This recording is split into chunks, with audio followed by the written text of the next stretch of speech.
Ito, another recipe din siya ng matsot. Kumbaga, matsot din siya galing. Ginagamit nito, ang ginamit dito is dinurog-durog yung crackers, skyflex. Tapos, binabad sa tubig, hinaluan na ng spices, and then with egg siya.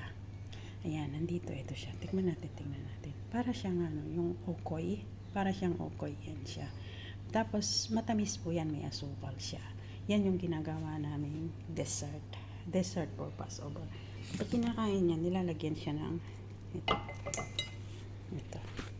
Nilalagyan siya ng honey para maging masarap. Yan.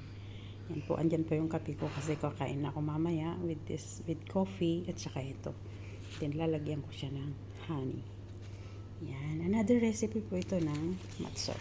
So, yan.